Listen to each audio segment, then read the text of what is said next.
네, 여러분께서는 다채로운 뉴스 만찬 본격 뉴스 배달쇼 8부채를 듣고 계십니다. 이번 얘기는 오늘 정준영, 최종훈 씨의 1심 선고가 있었습니다. 먼저 법원에 나가 있는 SBS 전영호 기자 연결해서 선고 결과 듣고 그 다음에 이 보도를 처음 했었던 올 상반기죠. 올 상반기에 처음 했었던 강청원 기자를 모셔서 차례로 얘기를 들어보겠습니다. 먼저 법원 연결해 보겠습니다. 전영호 기자.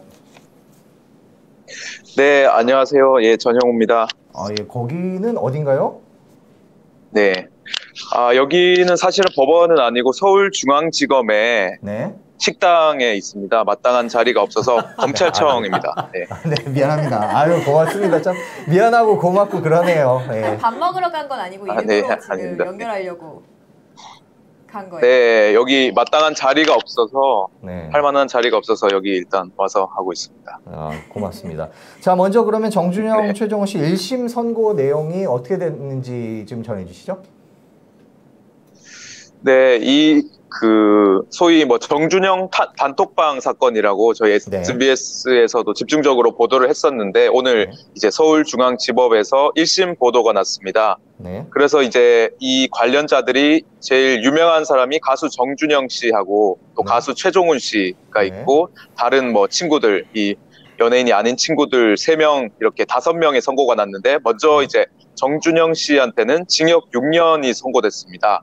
그리고 최종훈 씨한테는 징역 5년, 그리고 나머지 이제 3명한테는 각각 징역 4년, 5년, 그리고 허모 씨라는 사람한테는 징역 8개월의 집행유예가 선고가 됐는데요.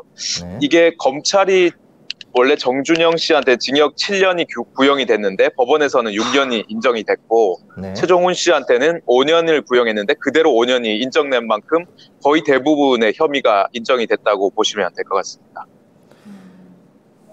그렇게 형량을 한 이유가 있을 것 같아요. 재판부가 뭐라고 이렇게 얘기를 했을 것 같은데 왜 이렇게 유죄로 인정했는지에 대해서 어떤 부분을 인정했고 네, 좀 소개해 주시면. 네.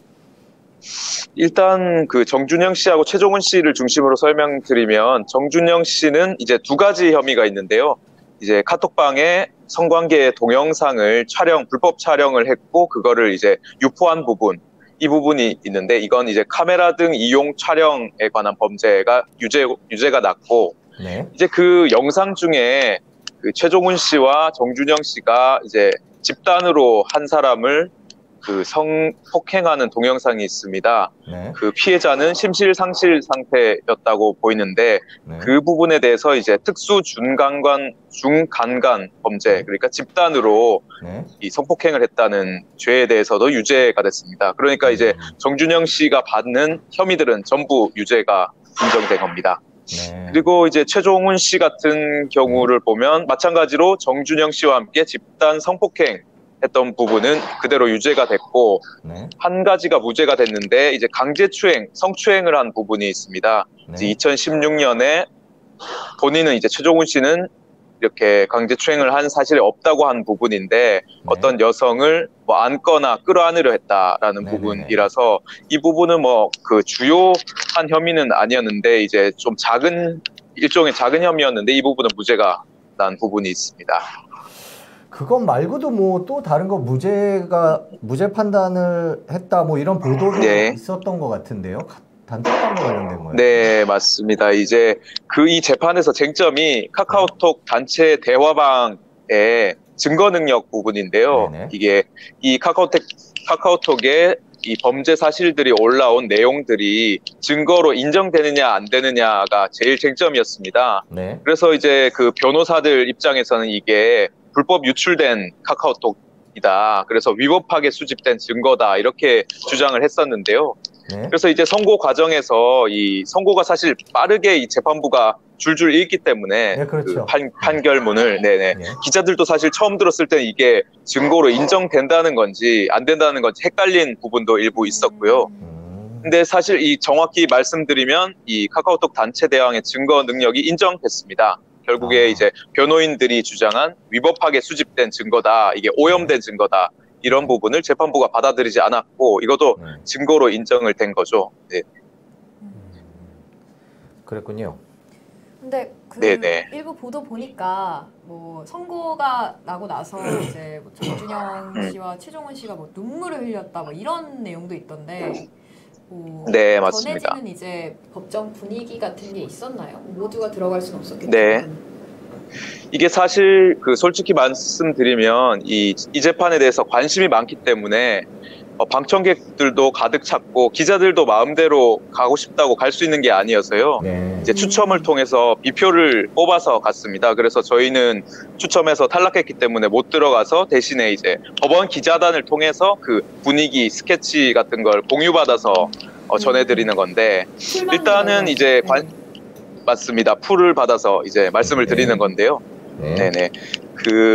일단 기자들이랑 방청객들로 가득 찼고, 정준영 씨하고 최종훈 씨는 처음에 들어왔을 때부터 고개를 숙이고 있고 계속 한숨을 쉬었다고 합니다. 네. 그러다가 결국에 이제 재판부가 실형을 선고를 하고 징역 6년, 5년 이렇게 선고를 되니까 좀 충격을 받았는지 눈물을 펑펑 흘리면서 오열을 했다고 하는데요. 이제 머리를 감싸고 고개를 숙인 상태로 눈물을 많이 흘리면서 이제 법정 밖을 나가서 구치소로 향했을 것으로 보입니다. 저 궁금한 게 하나 있는데 네네. 카카오톡 단체 대화방의 증거 능력이 쟁점이었다고 했잖아요. 근데 네. 이게 만약에 이게 정말 중요한 정말 핵심적인 증거라면 2심에서 이거에 대한 판단이 바뀌면 아예 무죄가 나오거나 네. 뭐 그럴 수도 있는 상황인 건지 그게 좀 제일 궁금해요. 네, 맞습니다. 사실 이제 예를 들어 예전에 이 박근혜 국정농단 사건에서도 안종범 수석의 수첩이 중요한 이 증거 능력의 쟁점이 됐듯이 이번에도 이게 중요한 부분이라 또 이 증거 능력 관련해서는 1심, 2심 거치면서 또 대법원 가서 또 뒤바뀔 수 있는 부분이긴 합니다. 만약에 이제 이 카카오톡 대화방의 증거 능력이 부정되게 되면 정준영 씨 같은 경우에 카메라 이용 촬영 부분에 대해서는 다시 무죄로 뒤집힐 수는 있을 것 같고요.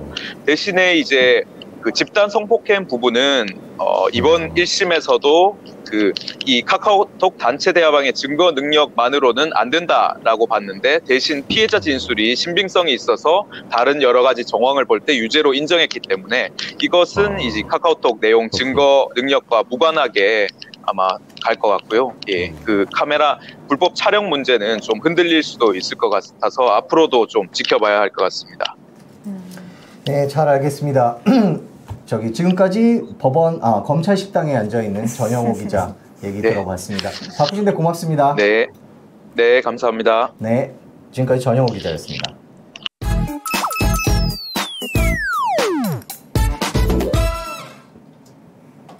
네, 여러분께서는 다채로운 뉴스 만찬 본격 뉴스 배달쇼 8부채를 듣고 계십니다. 지금 방금 법원 판결 결과, 선고 결과를 저희가 전해드렸는데요. 가수 정준영 씨 6년, 최종훈 씨 5년, 이렇게 1심 선고가 났다라고 이제 저희가 전해드렸고, 저희 SBS 탐사보도팀에서 올해 초에 이 관련 보도를 했었죠. 그래서 당시 관련 보도를 했던 강청환 기자를 판다팀, 끝까지 판다팀의 강청환 기자를 스튜디오에 모셨습니다. 안녕하세요. 안녕하십니까? 네, 안녕하세요. 오늘 판결 내용 네네. 보셨어요? 아까 기사로 보고 왔습니다. 당시 보도했던 내용들이 오늘 인정된 내용들인가요? 어떻습니까? 예, 그렇습니다. 당시에 이제 집단 성관계를 하고 한거불능이죠. 그러니까 이제 어떤 약물을 사용해서 혹은 술에 취해서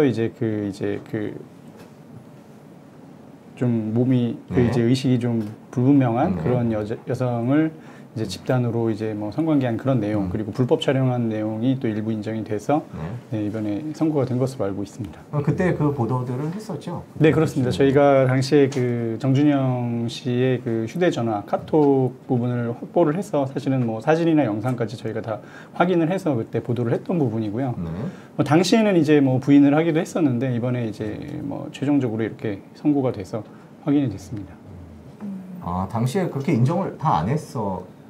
처음에 어떤 발언들이? 처음에는 이제 정준영 씨 같은 경우는 당시에 그때 미국에 있었어요.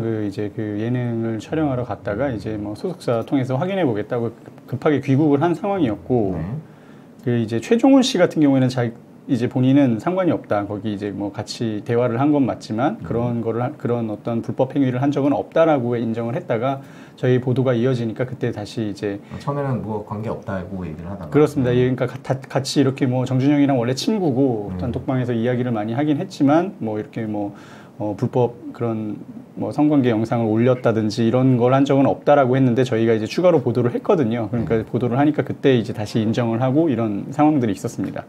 FT 아일랜드 그때 그 그룹도 탈퇴를 했었고요. 예, 유죄 판결을 받았어요 오늘. 판다팀 당시 보도로 이게 시작이 된 거죠, 그렇죠? 네네네 그렇습니다. 뭐 예.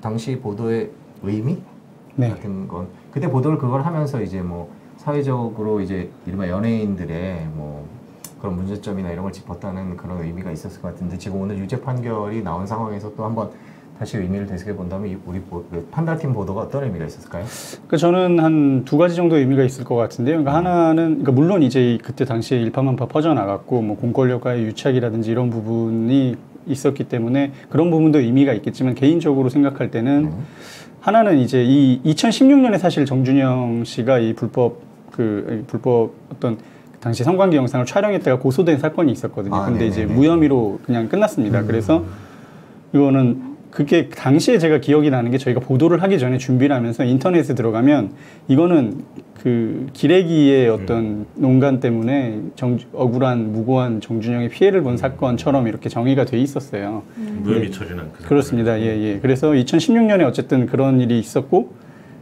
저희가 보도하기 전까지 방송 출연 계속 했었고 정준영 씨는 이제 아무 잘못이 없는 것처럼 그렇게 했었는데 기자회견도 막 하고 그랬었잖아요. 그렇죠, 그렇습니다. 그래서 저희가 이제 뭐 지나가서는 저희 이제 뭐 사필 규정이라는 말이 있잖아요. 그러니까 이제 아무리 뭐 덮고 그 다음에 이제 좀 은폐하려고 해도 언젠가는 진실은 좀 드러난다라는 거를 저희는 물론 생각하고 있는데 이번에 또 확인을 한 것 같고요. 그리고 두 번째는 이제 여러 가지 의미가 있었지만 특히 이제 이분들 이 주로 피해자들이 이제 여성분들 당연히. 그러니까 근데 이제 보면 저희가 단톡방을 처음 보고 놀랐던 거는 굉장히 어떤 여성을 어떤 장난감처럼 그런. 그래서 저희 팀에 그때 같이 봤던 기자분들 중에서는 강경윤 우리 SBS 써니 연예부 기자도 계시지만 또 다른 여기자분들도 계셨는데 굉장히 좀 분노를 했던 부분이에요. 그러니까 거의 어떤 물건처럼 정말 욕구에 뭐 충족 대상으로만 이렇게 막 취급을 하고 그랬는데 저희 다른 기자분한테 어떤 피해자가 얼마 전에 연락이 왔어요. 그래서 이제 구형이 나오는 걸 보고 이제 좀 잠을 편하게 잔다라고 한 분이 계셨어요. 그래서 어쨌든 그런 분들 중에서는 뭐 이제 피해자분들 중에서는 피해가 당했는데도 말을 못하고 이런 분들이 있었거든요. 이제 자기가 피해를 입을까봐. 그런데 그런 분들이 뭐 어쨌든 이렇게 심판이 내려짐으로써 조금 마음의 짐을 더 셨을 수도 있고 그런 분들을 위해서 조금 좋은 결과가 나온 것 같아서 그건 다행인 것 같습니다. 참 끝까지 판다팀 참 큰일 했습니다.